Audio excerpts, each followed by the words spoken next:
Here's Johnny. I'll be back. And you will know my name is the Lord. I'm walking here. I'm sorry, Dave. I'm afraid I can't do that. Groovy. Hello and welcome to Box Office Pulp, your one-stop podcast for movies, madness, moxie, and tonight, more witches than you can shake a broom at. I'm going to assume I'm the only person who's ever made that joke, and if someone else has, I'll be crushed, so don't tell me if I'm wrong. I'm your host, Cody, and joining me as always are my co-hosts Mike and Jamie. We're also joined today by author Payton McCarty-Simas to discuss their new book, That Very Witch, Fear, Feminism, and the American Witch Film. Hi. That was just fun to say. Yeah, thank you so much for having us on. I love a good subtitle in a book, too. That makes it seem so much more official. Thank you. I actually came up with the subheading first, and then there were a couple titles we were debating. One of them was All of Them Witches, like Rosemary's Baby, and my editor said that she liked my original title better. So That Very Witch stuck, and I do like it a lot. Nice. Was it one of those situations where you had the whole book written and then you had to apply a title to it? Or did you kind of had that subtitle and you're like, this will guide me? We'll figure out the details later. I definitely had everything else in place, but when I come up with a title, it usually is what stays on the page. So like every chapter, every subhead in every chapter came to me pretty quickly. They used to be longer, actually. I had quotes attached and, all these bells and whistles. But I think there's definitely enough in there as it is. So I'm just looking through the chapter headings right now, too. All of these are fantastic. Just for the readers or listeners at home, just to give you some of them, there's gender, genre, psychedelics, and objection in the 2010s witch horror cycle. What else do we have? Riot Girls, Girl Power, and the bitchification of the witch. A personal favorite. I like that one a lot. I was so disappointed when I got to the end of the table of contents and then remembered, oh, this is just a review copy. Yeah. We just had like the first, I think, 45 pages. So I will probably accidentally ask something about the end of the book, and you'll have to be like, you just got to buy it and read it, man. I can give you little hints and little spoilers, Ooh, all right. Now we're talking. I will say, and I don't want this to sound like a complaint, but as I was reading through the book, I kept trying to think of discussion topics for this episode, and I'd find one and be like, oh, that's going to make me sound smart. And then you would address that very topic like 2 pages later. So you're always like one step ahead of me as I was reading through this thing. I think the people at home are going to love it because it really feels like it's covering everything in so much depth. And that's only the first 40 pages. Who knows what you get up to in the rest of it? Oh my God. Thank you. No, it was a huge undertaking to try and cover like over 50 years of cinema history. I touch on, I think, 13 presidential administrations in this book. So yeah, it was, it took me 6 or 7 years to research, but I really wanted every chapter to feel like a mini history, not just of the witch films I'm talking about, but of the cinema history of the period, the feminist history of the period, and just kind of like a litmus test for the era itself, like what's going on in American history at its broadest. So I'm glad I'm glad you guys felt, that it was comprehensive on that. Yeah. Yeah, I'm addicted to having as much context as possible whenever I'm reading up on stuff like this. So this was like catnip for me. Like, no, I have to know who was president when this movie came out and what people were wearing and what was going on in the country at the time. Because so much of that stuff ends up falling by the wayside with overviews that are more focused on just the actual filmmaking. The social context can be lost so easily, and then that just leads to us forgetting all of that stuff. Totally, especially since the social context has such an impact on filmmaking, right? Like it would be, I think, remiss for an author to not mention when talking about, for example, like witch films in the late 50s, that in the UK, Britain had actually just repealed their anti-witchcraft laws around that same time. Oh, right? wow. Yeah. So there's just so much stuff going on, like knowing when a writer's strike is happening, knowing who's president, especially under Reagan in particular, who was such a cinephile in his own way, or, it's important context. It shapes the movies and, adds flavor, but also depth, I think. Yeah, there's one segment we were discussing like a day or two ago where you had brought up like the 1950s filmscape and just how much cinema was struggling during that period. And it kind of, for us, made it seem like, oh yeah, that's just history repeating itself with the current day of film. Totally. There are definitely a lot of parallels there. Anytime we introduce a new format or a new mode, there's one of these crises in cinema. And a lot of film historians have argued that we're in a bleaker period than the 50s, which is deeply grim. you know, Where's our CinemaScope? We need a Cinerama or something right now to pick us back up. Oh, I think that's 40X. Ah, good point. Who doesn't love seeing twisters with your seat shaking? Oh my God. I've lost count of how many times just this past month Mike and I have been watching B-movie from the 50s and just turned to each other and said something along the lines of, man, they just kind of forgot how to make movies for like 10 years. It's true. Although I feel like today we've forgotten how to light a movie. Oh, yeah. Yeah. And then we just end the show here with everyone being very depressed. Womp womp. Honestly, the thing you pointed out that really stopped me in my tracks was, yeah, we are kind of addicted to, when times get tough for movies, bloating the run times instead of shrinking them down, which you think would be like the logical thing to do. When movies are in trouble, we get the 3-hour epics. Yeah, totally. Because I think the idea, there's a historian named Foster Hirsch has an excellent history of 50s cinema. And he spends a lot of time talking about how it's trying to sell you an experience, right, in a different way, which sounds very familiar today with, you know, immersive experiences at, you know, whatever museums, but also like we come to this place for magic, and the fact that the AMC lead up is now like 25 fucking minutes long. They're selling an experience. Or for the theater nerds, like, check it out. This was filmed 30% on IMAX cameras. It's bigger, which I will say I do eat up. They got my number there, but it's still a funny way to promote a movie. Truly. I mean, you know, maybe I'm the only like avid Stubbs head here, but like they have this new thing they play before the IMAX where it's the guy where he's mic'd too close and his voice is too low and he's talking about like the specifics of how the light works through the camera. And I'm like, this is too nerdy to sell anything. Like bad ASMR. Do not care about the xenon balls, guys. Like, please. Someone out there has to care. Yeah, Martin Scorsese is going to come and kill me in my sleep. He's the only one. I saw recently he just said that he doesn't go to public theaters anymore because the audiences are too disruptive. And it's like, we're screwed. We're cooked. No. We're totally cooked. Yeah, it's over. Called it. It does remind me, when I saw The Witch in theaters, that was one of the worst audiences I've ever seen. Like, those people were complaining the entire time that The Witch wasn't... Both, it was too boring and too scary and not scary enough because they brought their, like, 3-year-old with them. They didn't know what was happening. They were unhappy. Stayed for the entire movie and complained the entire time. And that kid was changed forever. I can only hope that kid just grew up to really love horror movies or was traumatized. I don't know which way. Same diff. Yeah, probably both. That was definitely me with some early Paranormal Activity movies. I don't know. We got Mike on the other hand, who I guess was watching Hellraiser like as soon as he emerged from the womb. I was 5. Oh, 5. Sorry, my mistake.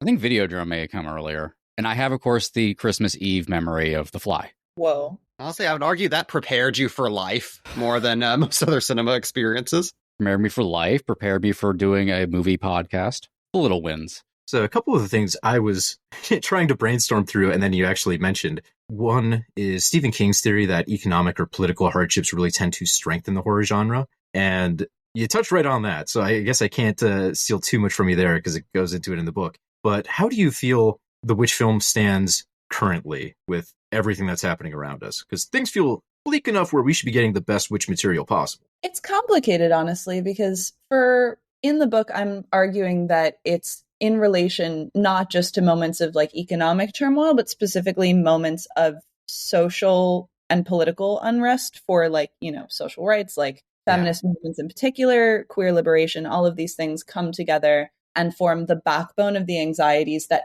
feed the Witch movie.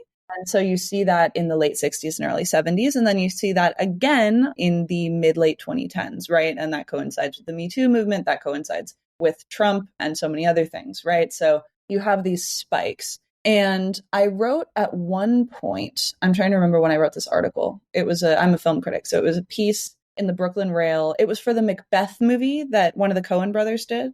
Oh, yeah. Yeah, and I was writing about the fact that the quote-unquote elevated horror cycle had run its course and yada, yada, yada. But it's one of those things where COVID really scrambled our typical cycles, I think. So things have kind of expanded and mutated and stretched in a lot of really interesting and unexpected ways. So if you look at our current deeply fractal film landscape, you can point to a ton of different things happening for witches all at once. You know, in moments of social conservatism and its preponderance like the 80s, you have movies that kind of satirize the witch and make her into a comedic figure. kind of diffusing the feminist power of a figure who, you know, at the height of the second wave was genuinely scary in the movies. And here you can see movies like Wicked, where she's, you know, a kid's figure again. Right. But at the same time, you can also see a lot of, like, they're doing a Witchboard remake. They're doing Practical Magic 2. So it's all over the place in a way that I think indicates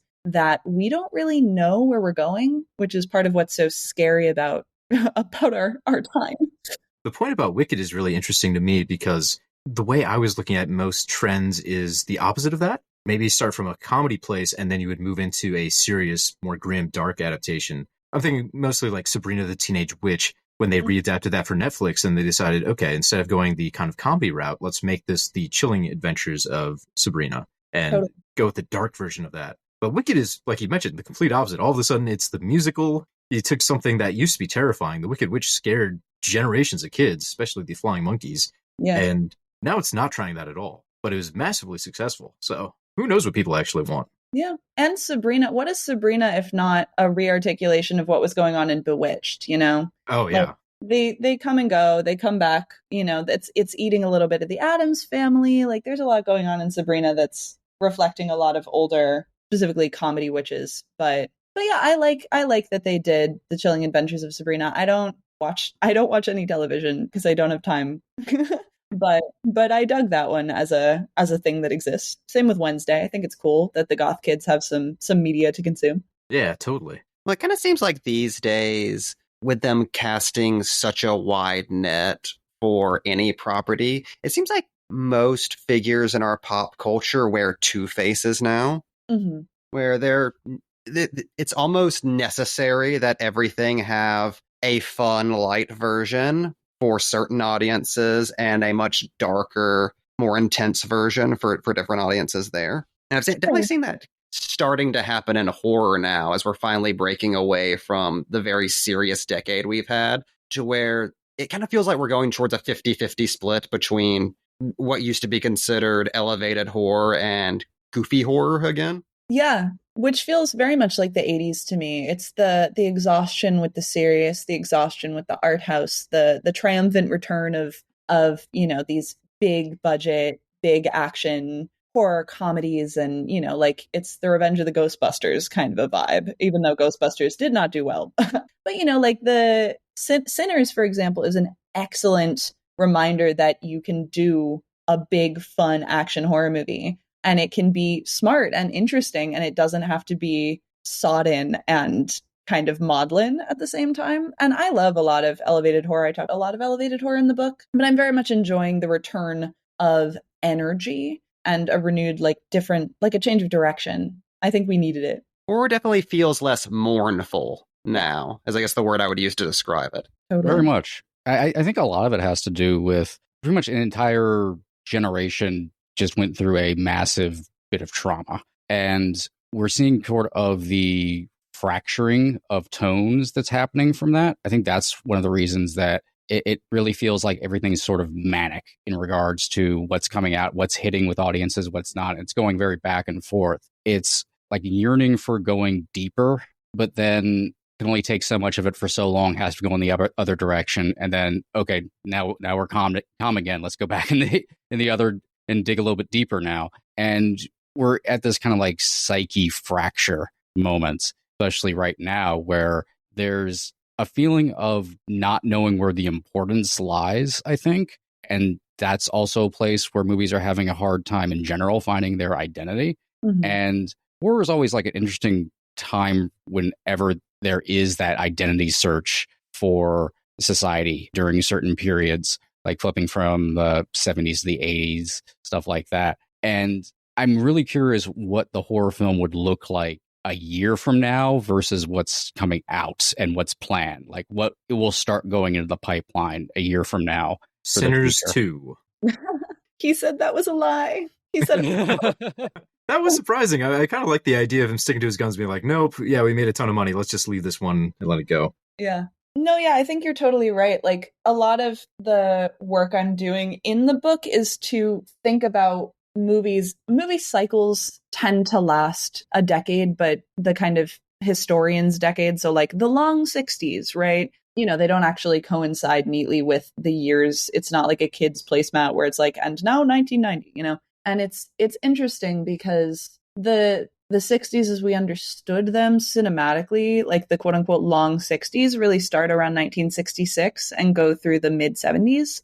And then the 80s movies really coalesced in like 1984 with Ghostbusters. So I keep feeling like we haven't coalesced yet. We don't know what the 2020s feel like yet. We're starting to get a sense, but there's so much going on. And yeah, you can identify these threads, like the return to these big bloated epics like the 50s, the return to this kind of, you know, action movie stuff like the 80s. But, you know, there's also this vibrant indie thing going on. So yeah, we'll just have to see. I hope we can, with a little bit more perspective and a little bit more time, we'll be able to get a better sense of what's going on. But you know, I really can't complain. I feel like people were complaining last year that there weren't that many good movies, but I do feel like we're you know, box office aside, I think we're in a pretty good moment for filmmaking. Yeah, I'm definitely still finding things I enjoy. It's just a little tougher because the guaranteed blockbusters aren't necessarily scratching the itch they used to. Mm-hmm. People get very hung up on,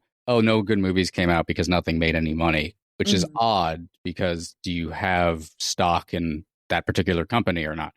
You know, it's just like, that's not the stuff. Like, I get it from a point of like, oh, I'd like my movie to go, you know, the movie that I enjoyed to do well and other people to have been able to see it and enjoy it. And I would like when movies are successful in general, even if it's stuff I don't like. I think we're kind of past that point of like the basic model where that's going to be a thing to even focus on anyway, that people kind of got to get out of that mindset.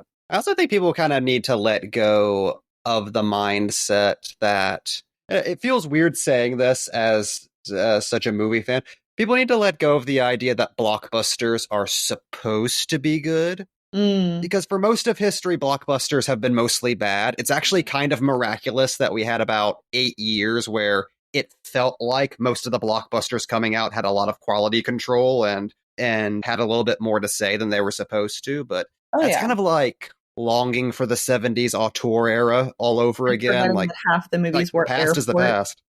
And the Inferno, like, yeah, people forget that the Poseidon Adventure came out like right before Star Wars. They were still making blockbusters before Spielberg and Lucas rediscovered them. They just weren't good. Totally.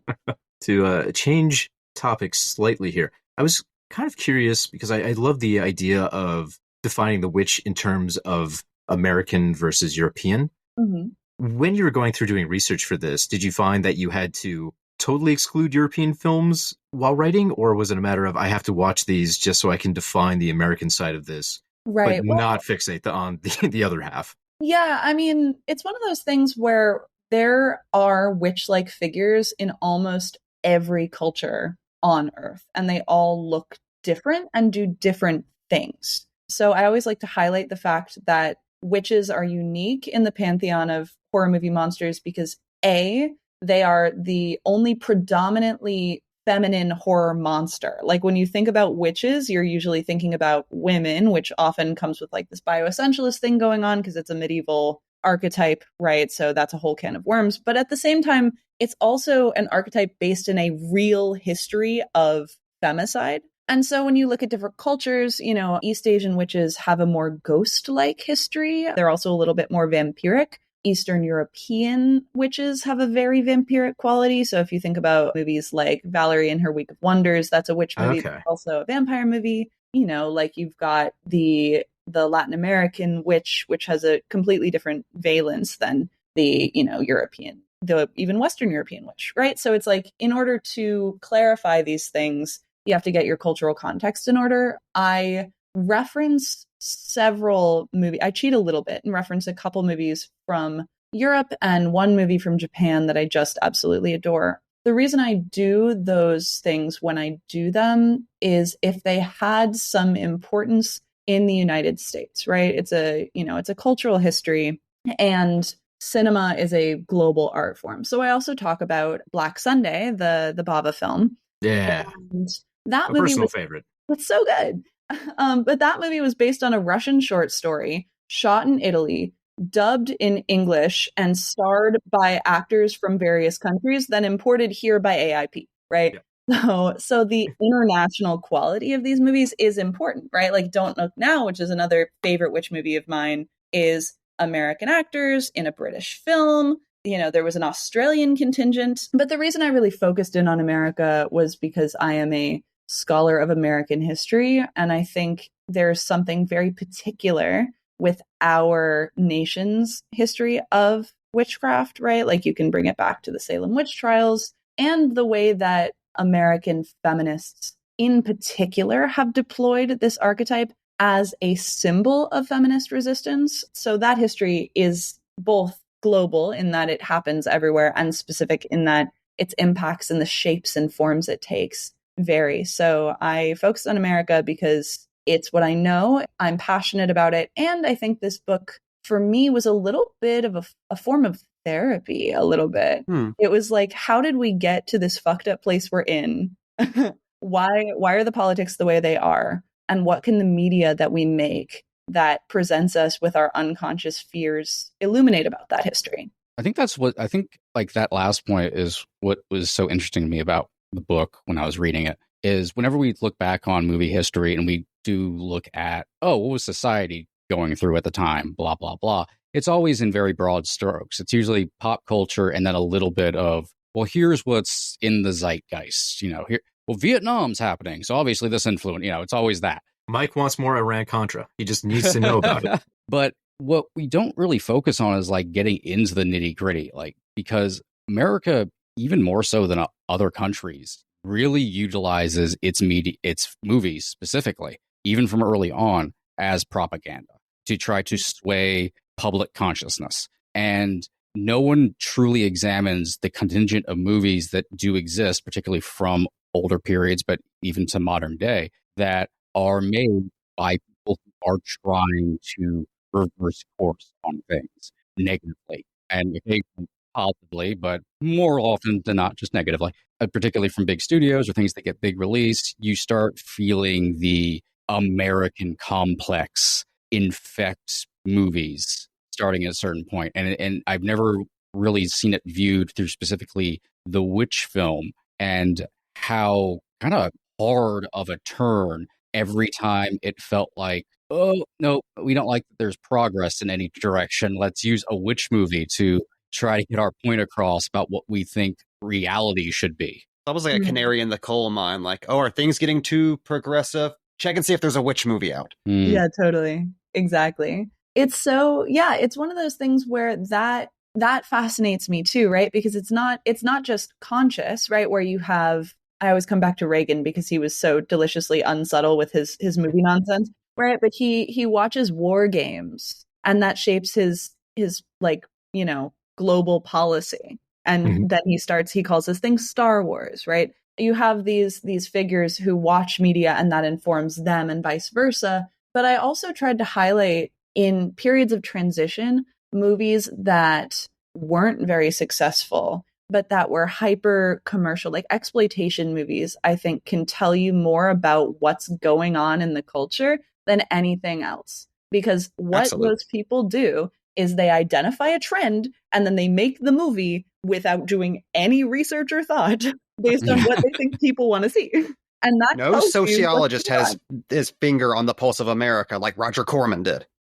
Dude, Roger Corman was great at it. He was brilliant at doing it. And he pushed the needle, right? With his psychedelic horror cycle. Like that was tremendous and a reflection on what was going on with Tim Leary and with Nixon's burgeoning war on drugs. And he was also just like a king for doing all of it. But those were overtly political movies. And, am I saying that Afraid from last year or this year or whenever the hell that was is a good film? No. But am I saying you could probably look at that movie and unpack a little bit of what's going on right now with our concerns around AI? Absolutely. Yeah. One thing I've noticed that's been on my mind since reading the early chapters of your book is while this happens all around the world with their media cycles, it feels that America is the most hardcore about using genre to launder ideas into greater society. Like first with pulp novels becoming movies that then go on to be influential. And now with the genre movies themselves going on to influence people. Like, and you get things like William Peter Blatty and Ira Levin accidentally triggering the satanic panic because of their novels. Yeah. It feels like, again, every country does this, but America makes it their bread and butter. Mm-hmm. Yeah, and the 60s and 70s, like the mid 70s transitioning into the 80s are such an excellent case study for this, right? Because if you want like a formula for how these kinds of panics emerge, it's like, you know, resurgent social justice movements meets a renewed wave of evangelical Christianity equals big conservative backlash equals paranoia. And then you get things like the Satanic Panic or QAnon, you know, and it just happens over and over again. I think part of it is because we're such a diverse and polyglot, enormous nation of immigrants that it leads to this mixing that our mass media is kind of a reflection of. It's a release valve for a lot of the tensions we have. And because Hollywood is such a hegemonic force, right? It's going to be more prominent here than in like a smaller country like, you know, England, where they're interesting because they're like less subtle with it, right? Where the video nasties scare is just a much more overt and direct and legal way of doing the same thing we did in the US, where evangelical pastors were burning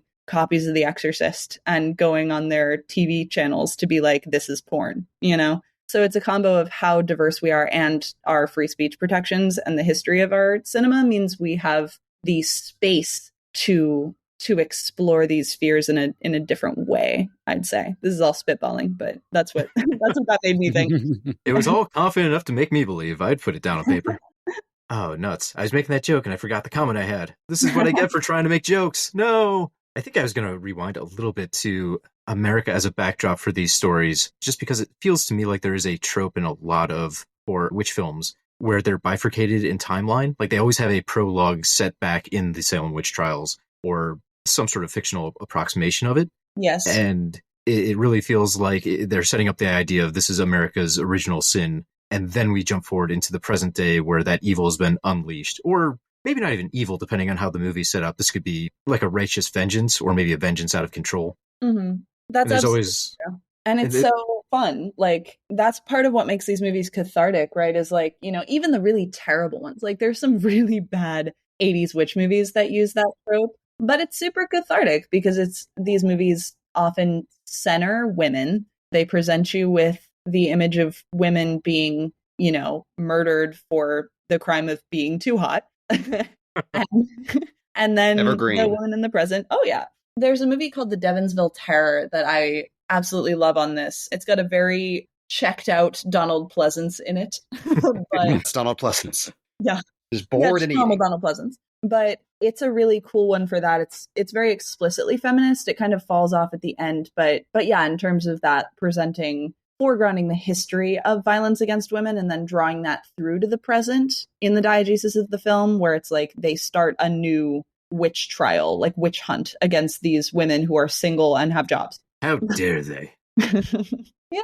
So yeah, it's cool. Not all of them do it, but they definitely center that history in one way or another. And then you have other counterexamples where it's like that history is presented as more fearful than tragic. And that also says a lot about the film's perspective and the fears we're exploring. Well, it's very interesting how American media tackles that history, because it almost feels like a case of stolen valor at a certain point, because as horrific as the Salem witch trials are, they do pale in comparison to what happened in Europe in the 1600s. Mm-hmm. And America seems to have this weird love-hate relationship with the fact that happened over here too. Like, we acknowledge it as terrible, and obviously that really speaks to the heart of what's wrong with America and our puritanical roots. But at the same time, isn't it kind of wicked that the Salem witch trials happened?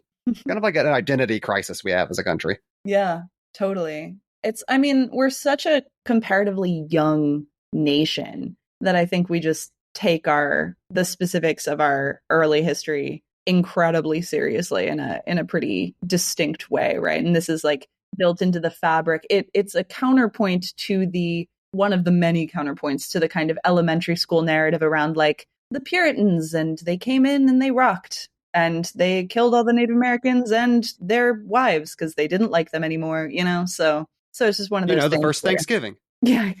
And that was the plot. Yeah. All right, now everyone draw your hand turkeys. So yeah, going. Oh, sorry. Go ahead. No.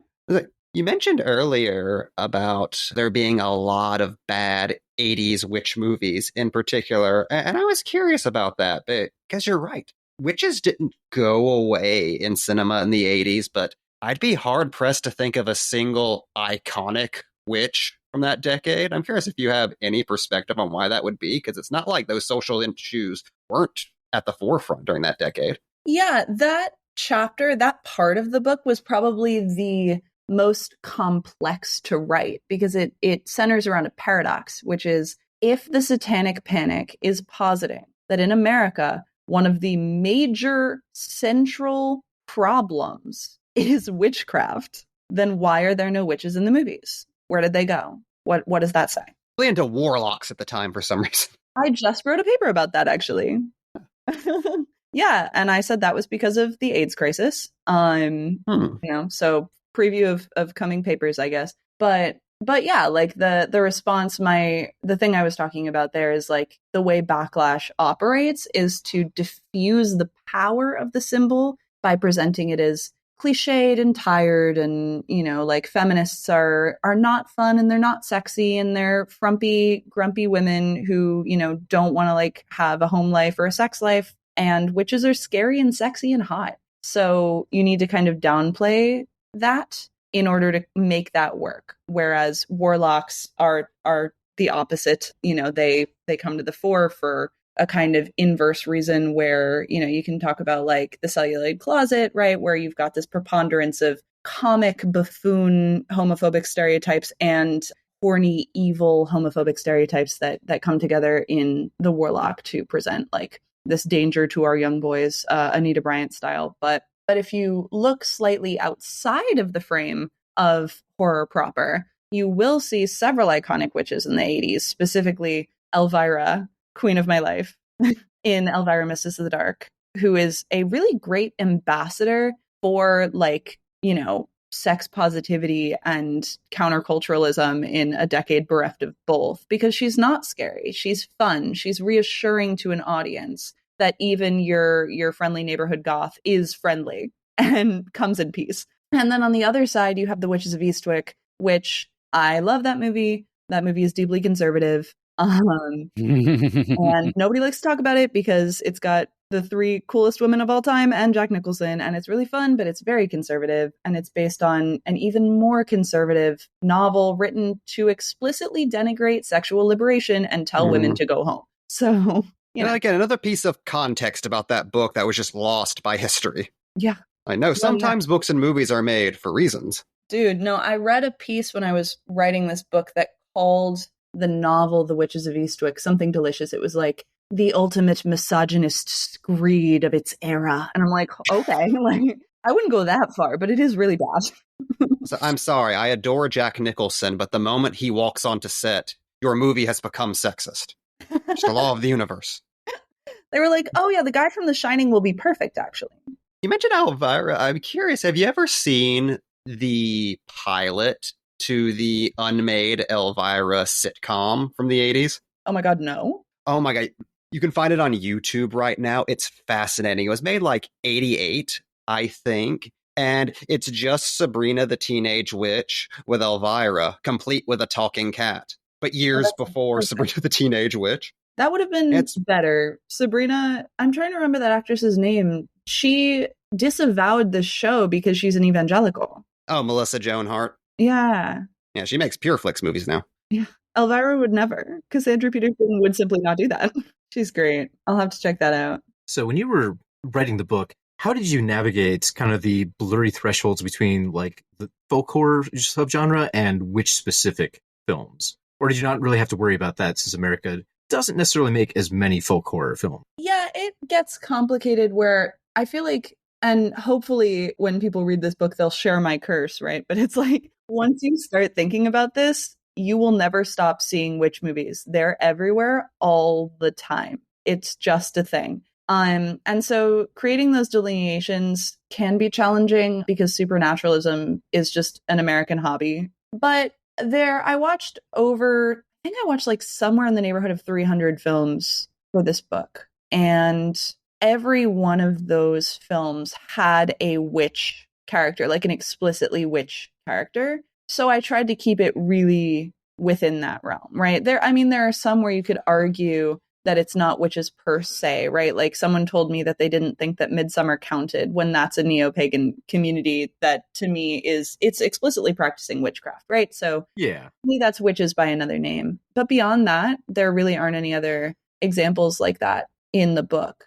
And so, yeah, I mean, if you went outside the realm of there is a witch in the film, then you would be watching like a good 30% of American horror films. I mean, even if there is just a witch in the film, I feel like there's probably a lot of edge cases in there. I mean, if you really wanted to be a stick in the mud, you could make a case that the Blair Witch Project, since it doesn't explicitly show a witch, couldn't be considered. This is devil's advocating here. I don't know if I would make that argument myself, but I could see someone making it who is pedantic like myself. Well, I actually didn't I had a section on the Blair Witch Project, and then I cut it because it didn't feel necessary, which might sound odd given its tremendous popularity and impact, right? Although it's interesting because that movie itself doesn't abide by any of the tropes, but they had a tie-in TV special as one of their gimmicks. Yes. Yeah. Love and that so movie much. rocks. Yeah, it's so good. And it touches on basically the entirety of the meta history around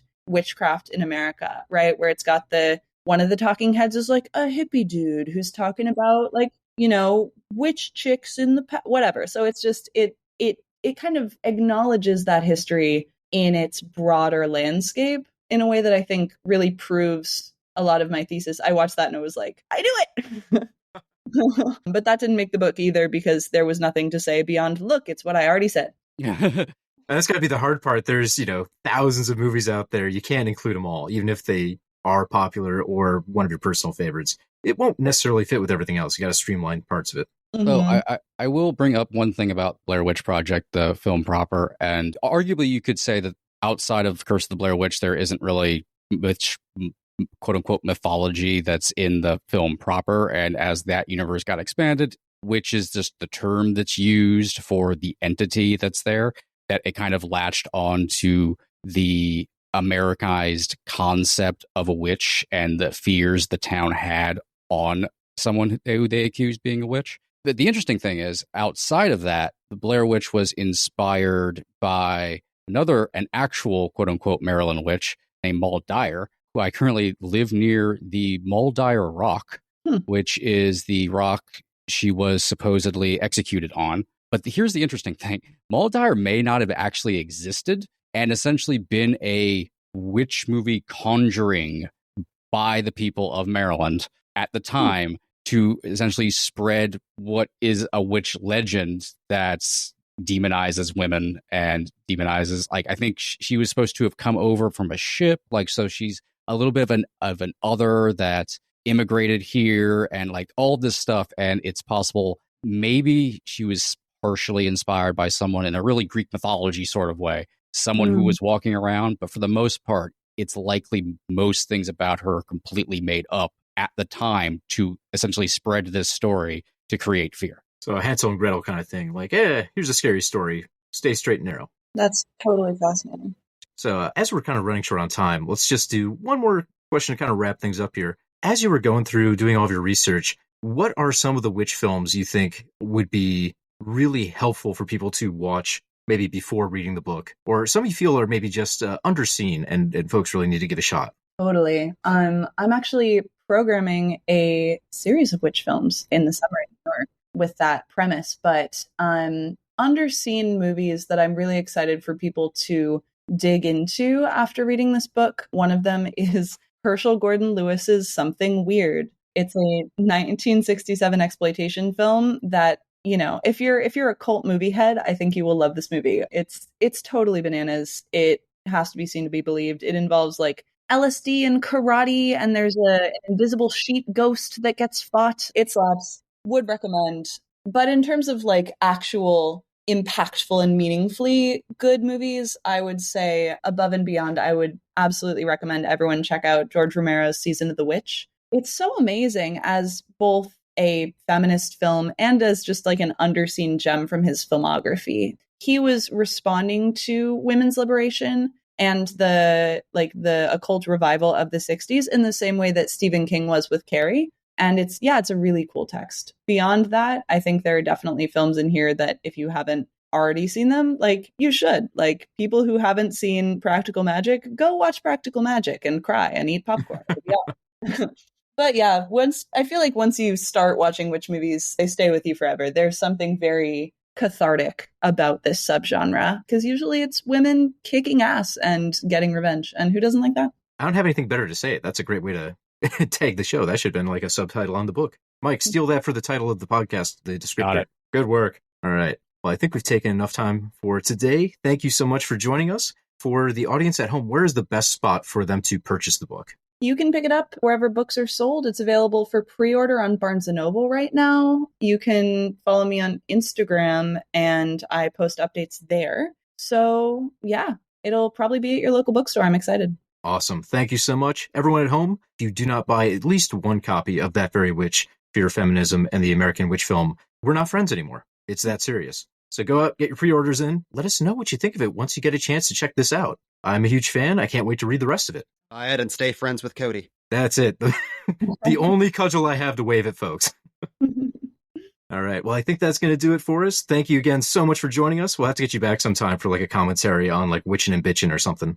Totally. This was a blast. Thank you. All right, folks. Thank you for joining us. You can find more Box Office Pulp wherever you get your podcasts. We're on Spotify, iTunes. Does iTunes exist anymore? I'm just saying that. We're out there. Just look up Box Office Pulp. Anyways, thanks for listening. That's a wrap. And like that, he's gone. This here show is brought to you by Zencastr, the all-in-one solution for podcasting that's easy as logging in and hitting record. With Zencastr, you get studio-quality sound up to 4K video right from your browser. No more worrying about unstable connections thanks to Zencastr's multi-layered backups that ensure you always have your recordings in the highest quality. But that's not all. Zencastr's post-production process makes you sound like a pro. It automatically removes those pesky ums and ahs and even those awkward pauses in conversation. If only it could remove those from my love life. But gone are the days of needing a bunch of different tools and services to create a podcast. Zencastr's complete platform lets you create, edit, and distribute your podcast all in one place, allowing you to easily publish to Spotify, Apple, and all other major destinations. So why wait? Start your podcasting journey with Zencastr today and experience the Zen of podcasting. Go to zencastr.com/pricing and use my code BOXOFFICEPULP, and you'll get 30% off your first month of any Zencastr paid plan. I want you to have the same easy experiences I do for all my podcasting and content needs. It's time to share your story.